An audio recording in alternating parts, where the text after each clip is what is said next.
Yes, sir. Man. What's up, guys? It's me, Eric B here. And it has been a while since I've been on this bike. Yeah, I would say at least a couple of weeks. Everything going on with family and all the rain, the weather and everything has been preventing me from getting out and getting on the R6 and getting some seat time. But yeah, if you guys weren't tracking or anything already, I recently had a baby. So that was awesome. Had a little boy. And I also started grad school. So trying to get my master's knocked out. And yeah, it's gonna take up a lot of time and everything. So if you guys be patient with me, I'll try to keep bringing you guys content when I can. It's not real easy or anything like that. I only do YouTube and stuff like that part-time, so it is what it is. But yeah, like I said with the weather, man, this last week has been ridiculous. Like, it's been raining non-stop. So hopefully it doesn't rain too bad on me here soon. I'm just on my way to hit up the gym, get some gains. Probably go get a haircut first. But I just wanted to get this quick vlog in for you guys right quick and talk about the Yamaha R7. Also, guys, feel free to leave me your thoughts, your opinions, and everything down in the comments below. What do you guys think about the new R7? And to start off, just so you guys know that the R7 is not a replacement for the R6. I don't feel that it's an upgrade or anything like that by any means. The 600 class is sort of dying, I guess. I mean, I don't know. They're starting to come out with these new style of bikes like the Aprilia RS660, the R7, things like that. And one of the reasons why Yamaha got rid of the R6 is because, one, it was expensive to make, and their sales weren't high enough for it. You know, not enough people were buying it. You know, their 1000 series bikes are doing well, and they're trying to bring this this new bike to the market to target certain people that are, you know, coming into the sport bike world. You know, you may be coming from something like an R3 or something like that, and you don't want to step right up to something like an R1. That's just my take on it. I don't know what you guys think about that. But as far as the looks goes of the R7, I think it's a sweet looking bike, man. Not too bad.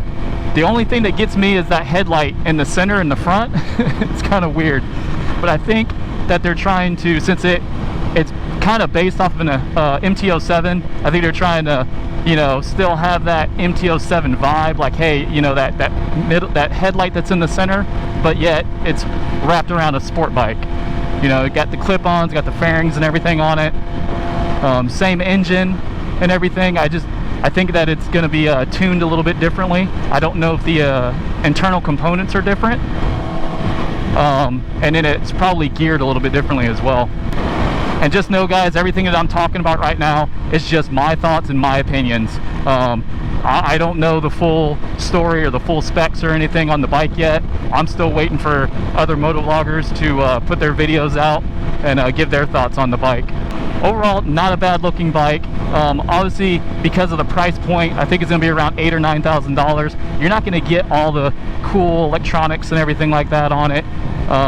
Like my bike right now has. I have traction control, ABS, and power modes and everything as well. The R7 does not have any of that, which is not bad, because some people do like having a bike that doesn't have all those electronics. So when the bike was released and everyone was doing their initial reviews and stuff like that on it, it was all at the track. So the bike is going to be a nice track weapon. But really, I mean, a lot of people are really going to be riding this bike on the street, hitting some canyon roads and stuff like that. And I think it was meant to kind of compete with the Aprilia RS660, things like the Honda CBR 650R, and stuff like that.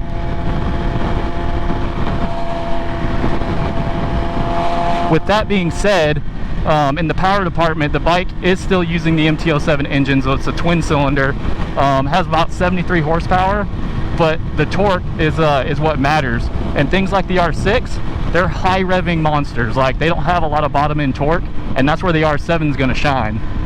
It's not going to be as fast as the R6, nowhere near as fast as the R6. The R6, like I said, top end, has a little bit more horsepower. Yeah, I know a lot of people has been saying, hey, why don't you do that with the MT-09 and make a sport bike like that, which I think that would be pretty sick. And I'm sure Yamaha will do it in the future. If they've done it to the MT-07, I don't see why they wouldn't do it with the MT-09. Man, I'm always needing gas when I'm doing motovlogs. Every single time. Alright. And I'll be right back. Alright, so where was I? Alright, so although they don't make the R6 anymore,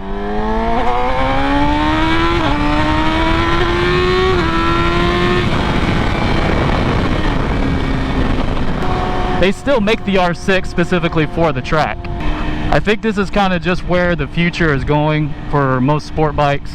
I think a lot of the other brands will be doing the same thing, and I think it's kind of cool, just because, you know, like I said, something like the R7, I think a beginner rider could start out on something like that if they don't want to go with the R3. Now, I initially thought that when the R7 was coming out, that it was going to be something on par with like the Gixxer 750. So we were going to get like a 700cc class bike for Yamaha. Because when you hear R7, that's what you think of. And I mean, I don't know. What do you guys think? Should it have been named the R7? Because the R it's a series of race bikes, you know, R6, the R1. That's what they're bred for. But should have been called something else, like the MT-07R or something like that. I mean, I don't know. Would I buy one? Not right now, I don't think I would, but maybe in the future. You know, if I wanted to have a track-only bike, it's a good possibility. I plan to track the R6, so when I do buy another bike, this will be my track bike. What I do like is the display on the R7. Kind of reminds me of like an R3 or an MT10, but just dark background and stuff like that instead. And it has a Brembo master cylinder, so that's pretty awesome. I'm like, why didn't the R6 come with that? Alright guys, so that's just my thoughts on the R7. I think it's going to be a good bike overall. I'm still just curious as to why they call it the R7 when it's not an actual like 700cc super sport, something that kind of matches the Gixxer 750 or something like that. Once again, these are just my opinions about the bike. I don't know everything that's going on with it right now. Guys, go ahead and leave me a comment down below. Just let me know your thoughts, you know, what you know about the bike. Did I miss anything? And I'll see you guys in the next one. Peace.